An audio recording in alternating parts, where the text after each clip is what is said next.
Olá, sejam bem-vindos a mais uma edição do LFG News. TST entende que segundo emprego não anula vínculo com outro. Professor Luiz Fernando Cordeiro comenta a decisão. Os Correios estão com inscrições abertas para advogado. São oferecidas 63 vagas de quem organiza o CESP. E no quadro @professor, o Dr. Luiz Flávio Gomes faz sua quarta intervenção sobre populismo penal. A subseção especializada em dissídios individuais do TST negou o recurso de empregador que queria descaracterizar vínculo empregatício pelo fato de o empregado ter registrado em sua carteira relação de emprego com outra empresa de forma concomitante.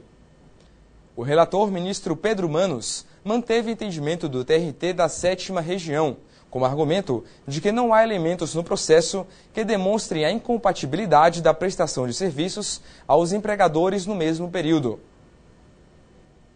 Sobre essa decisão, vamos conversar com o professor de Direito do Trabalho, Luiz Fernando Cordeiro. Olá, professor, tudo bem com o senhor? Como é que o senhor vê essa decisão? Bom, essa decisão é uma decisão do Ceará. Um abraço pessoal do Ceará que nos assiste, estão sempre aqui com a gente na TV, né, LFG. O que aconteceu foi o seguinte: no caso concreto, se verificou um documento novo para o ingresso de uma ação chamada ação rescisória, que está lá prevista no artigo 485 do CPC, uma ação autônoma para desconstituir o julgado numa outra ação. O julgado aqui mostra que, na primeira ação, foi reconhecido o vínculo empregatício. Havia dúvida, mas o Poder Judiciário conheceu o vínculo. Posteriormente, essa empresa que perdeu ficou sabendo que ele tinha um outro emprego. Né? Descobriu que ele tinha um outro emprego e entrou com uma ação rescisória, querendo rescindir o julgado que deu o vínculo contra ela. Falando, olha, ele tinha um outro emprego. Como ele poderia trabalhar para mim e para essa outra empresa ao mesmo tempo? E com esse fundamento entrou com uma ação rescisória. E chegou ao TST e o TST acertadamente colocou que você pode ter 2, 3, 4, 5 contratos de trabalho ao mesmo tempo. Um grande exemplo são os nossos queridos médicos, que trabalham às vezes em vários hospitais e em todos eles tem a carteira assinada. Então você ter um segundo contrato de trabalho, um terceiro registrado em carteira, não impede aí a configuração de qualquer um outro. Você tem a liberdade de trabalhar para quantas pessoas você quiser, inclusive com vários registros ao mesmo tempo. Desde que não haja incompatibilidade, né, eu posso até, aqui pelo gancho muito bem colocado, que se você trabalha, por exemplo, para 2 empresas do mesmo grupo econômico, isso não quer dizer que você tenha 2 contratos. Pode ser um só, mas pode ser 2. Tem súmula do TST falando que pode ser 2 contratos, mesmo sendo uma empresa do grupo econômico. A única ressalva que eu faço aqui são os chamados, né, empregados públicos, aqueles que estão debaixo estatutários, né, servidores públicos que estão debaixo de um estatuto que não permite um outro emprego se você já estiver 40 horas semanais de carga trabalhado. Se você tiver 39, você pode ter um outro emprego de 1 hora semanal, por exemplo. Né? E desde que, tendo uma outra exceção ainda para essas pessoas, empregados públicos, servidores, né? Salvo se for para, por exemplo, um magistério. Né? Para dar aula, você pode ter aí um vínculo empregatício mesmo sendo um servidor público. Tá? Então há exceções. Ok, professor Cordeiro, muito obrigado pela entrevista. É apenas até hoje que os interessados podem fazer inscrição no concurso dos Correios para advogado. A taxa de inscrição custa R$ 63,00 para concorrer a 63 vagas. O salário do cargo é de R$ 3.211,58. Este concurso tem apenas a fase de prova objetiva. E para mais informações, acesse cesp.unb.br.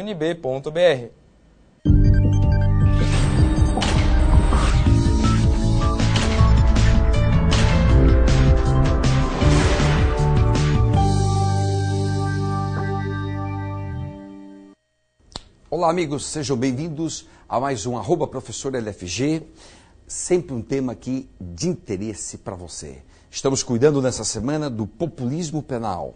Nós já falamos dos atores populares, dos atores políticos, dos atores midiáticos, já falamos do ator legislador e agora temos que falar algo sobre os atores jurídicos. atores jurídicos são Polícia Judiciária, Ministério Público e juízes, que às vezes acabam também sendo contaminados por este vírus ideológico, punitivista. E uma vez os juízes e promotores estando contaminados, naturalmente tendem a cometer excessos, tendem a cometer abusos. E no momento que o Estado abusa, no momento que o Estado comete excesso por meio dos seus agentes da repressão, e transforma o criminoso ou o acusado em uma vítima. Então, ele que vitimizou alguém da população, cometendo crimes, tem que pagar por este crime. Claro, não há dúvida nenhuma. Porém, na medida em que o Estado atua em excesso, atua violando a Constituição, atua violando os tratados internacionais, o Estado transforma este agente infrator em uma vítima dele, Estado, é uma vítima dele. E é bem isso que nós, como professores, temos que combater. Temos que combater os exageros, temos que combater o que existe de desarrazoado dentro deste vírus chamado populismo penal. Essa é a postura que se espera dos juízes, que os juízes tenham equilíbrio, sensatez, no sentido de respeitar as leis vigentes, respeitar o direito vigente, para que possa fazer justiça no final. Esse é o escopo da nossa posição, da nossa pretensão. Mas muitas vezes, na prática, não é isso que está acontecendo. Há exageros, há excessos de prisão preventiva. 44% dos presos hoje no país, 44% são presos provisórios. Esse número é excessivo. Se você compara com 1990, quando tínhamos 18% dos presos provisórios, de 18 pulamos o lapso de 20 anos, pulamos para 44%. É exagero. Isso já significa desproporcionalidade, desarrazoabilidade. Contra tudo isso é que nós estamos nesse instante fazendo um discurso para que você entenda o que é o populismo penal e os exageros a que ele leva. Acompanhe-nos aqui no nosso blog, blogdolfg.com.br. Avante! Olá, amigos da TV Justiça, eu sou Maria Patrícia Vanzolini e estou aqui para te fazer um convite imperdível. Se você está se preparando para a prova da OAB ou para outro concurso público, você não pode perder o programa Prova Final, que vai ao ar diariamente aqui na TV Justiça e que é focado em novidades, em temas interessantes, atuais e com foco em prova de concurso. Agora, atenção, hein? Porque o nosso programa mudou de horário. Agora ele está às 6 horas da manhã. Segundas, quartas e sextas você vai ter programas inéditos. Às terças e quintas, reprise, sempre às 6 horas da manhã, anote. E domingo, às 19 horas, você vai ter uma reprise. Agora você pode assistir ao Prova Final antes de sair para o trabalho, para o estudo e não perder nenhum programa. Então tá combinado? Eu te vejo aqui, tá? O portal LFG oferece aos concursandos e a toda a comunidade jurídica, através de publicações diárias e gratuitas, as decisões, súmulas informativos das principais cortes do Brasil. Tudo isso acrescido de comentários, feito por uma equipe de especialistas. Também no portal LFG, você encontra artigos, correções de provas de concursos, vídeos de professores da rede LFG, atualização legislativa e um interessante quiz jurídico. E os estudantes ou profissionais do direito que quiserem publicar artigos ou comentários, encontram no portal LFG um espaço ideal para que isso ocorra.